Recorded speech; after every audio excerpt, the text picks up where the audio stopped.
جب ماہ سیام رمضان المبارک جلوہ گر ہوتا ہے، جنت کے 8 دروازے کھول دیے جاتے ہیں، جہنم کے دروازے بند کر دیے جاتے ہیں اور شیاطین جکڑ دیے جاتے ہیں۔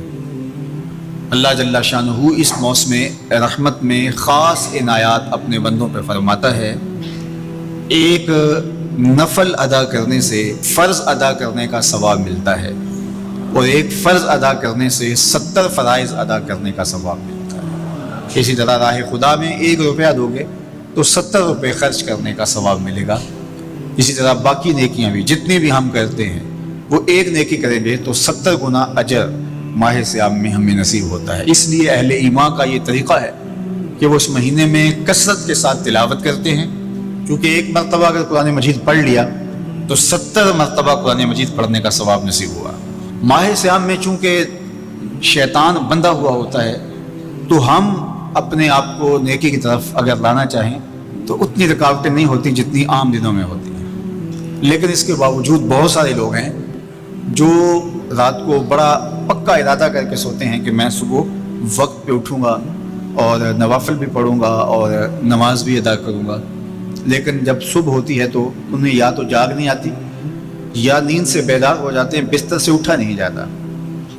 جبکہ وہی شخص انہوں نے صبح سبزی منڈی جانا ہو تو چھلانگ لگا کے اٹھتے ہیں اور سبزی منڈی پہنچتے بھی ہیں۔ سستی طبیعت کا کسل نہیں ہوتا۔ عمومی طور پہ ہم اپنے آپ کو بیمار تصور کر لیتے ہیں اور سستی اور کسل کا نام دے کر کے، بہانہ دے کر کے ہم کہتے ہیں کہ بس کیا کریں، ہم کو ارادہ کرتے ہیں روز لیکن ہم سے اٹھا نہیں جاتا، بس طبیعت اس طرح کی ہے، کسل ہے، سستی ہے۔ یہ بات ذہن میں رکھیے گا کہ ارادہ کرنے کے باوجود بھی صبح جب ہم اٹھ نہیں پاتے یا کوئی بھی نیکی کا کام ہم کرنے کا ارادہ کرتے ہیں تو ارادہ کرنے کے باوجود ارادہ ہی رہ جاتا ہے، ہم کر نہیں پاتے۔ تو اس کا سبب یہ ہوتا ہے کہ بہت سارے ہم گناہ کر چکے ہیں اور ان گناہوں کی وجہ سے ہم نیکی کی توفیق نہیں پاتے۔ حضرت حسن بصری رضی اللہ تعالی عنہ نے یہی وجہ اس کی بیان فرمائی ہے۔ تو اس کا بہترین طریقہ یہ ہے کہ توبہ کی جائے اور توبہ بھی سچے دل سے کی جائے، رو رو کے اللہ سے گناہوں کی معافی مانگی جائے، اور سچے دل سے جب توبہ کی جائے تو پھر سارے گناہ نہ صرف مٹا دیے جاتے ہیں بلکہ ان کو بدل کے نیکیوں میں تبدیل کر دیا جاتا ہے۔ تو ماہ سیام کے اندر پختہ عزم کریں اور اس عزم کو عمل کی شکل دینے کے لیے سچی توبہ کریں کہ ہمارا یہ رمضان اس طرح سے گزرے، یہ مہینہ اس طرح سے بسر ہو کہ ہم اس مہینے میں اللہ تعالیٰ کی قربت حاصل کر لیں، ہم گناہوں سے پاک ہو جائیں اور ہم جو ثمرات ہیں، جو فوائد ہیں اس مہینے کے، وہ ہم سمیٹ سکیں۔ تو یہ وہ مہینہ ہے جس کے انتظار میں میرے اور آپ کے آقا و مولا اپنی آنکھیں لگائے ہوتے تھے اور دن گن گن کے وقت گزارتے تھے کہ ماہ سیام آ رہا ہے۔ تو اس مہینے کا عزت کے ساتھ، تکریم کے ساتھ، اعزاز کے ساتھ استقبال کرو اور اس کو پلکوں پہ بٹھاؤ، اس کو دل پہ بٹھاؤ۔ اس مہینے کی تکریم یہ ہے کہ اس میں ہر برا کام چھوڑ دیا جائے۔ اگر کوئی شخص برا کام نہیں چھوڑتا اور روزے رکھتا ہے تو میرے اور آپ کے آقا و مولا کا ایک فرمان سن لیجئے، من لم یدع قول الزور والعمل بہ فلیس للہ حاجۃ فی ان یدع طعامہ وشرابہ۔ فرمایا کہ جو جھوٹ اور برے کام نہیں چھوڑتا اس کے بھوکا اور پیاسا رہنے کی اللہ کو کوئی ضرورت نہیں ہے۔ تو روزہ خوراک بچاؤ مہم نہیں ہے جو چلائی جاتی ہے، بلکہ یہ تزکیہ نفس کا موسم ہے، باطن کی صفائی کا موسم ہے۔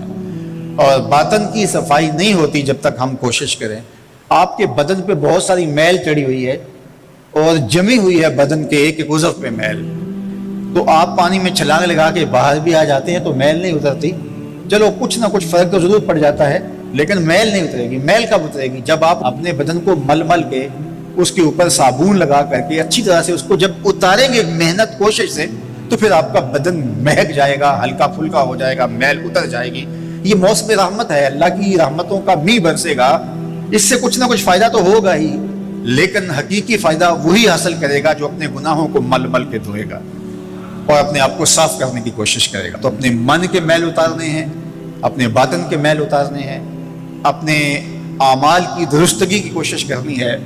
صلاۃ التراویح مسجد میں نہیں آ سکتے تو گھروں میں پڑھ لیجئے، جس طرح بڑی عمر والے لوگوں کو، بیمار لوگوں کو کہا گیا کہ آپ گھروں میں پڑھ لیں، بچوں کو کہا گیا، لیکن چھوڑیے گا نا یہ رمضان المبارک کا خاص عمل ہے. آج کل دین بیزار طبقہ مختلف جگہوں پہ بیٹھ کے مسجد پر، مدرسے پر، تراویح پر ان چیزوں پر تبصرہ کر رہا ہے اور اتنا ہلکا ثابت کرنا چاہ رہا ہے ان امور کو جس طرح یہ چیزیں ہوتی کچھ نہیں ہیں، جبکہ ماہ سیام کے قیام پر میرے اور آپ کے آپ کو مولا نے بشارت دیتے ہوئے فرمایا من قام رمضان ایمانا و احتسابا غفر له ما تقدم من ذنبہ، جس نے رمضان المبارک کی راتوں میں قیام کیا ایمان اور محاسبہ نفس کے ساتھ، اللہ اس کے پچھلے سارے گناہ معاف فرما دیتا ہے. یہ بہت بڑی دولت ہے، تو اس دولت کو ضرور سمیٹیے گا، ضرور حاصل کیجئے گا، من کی ستھرائی، عفت اور پاکیزگی کا سامان کیجئے گا.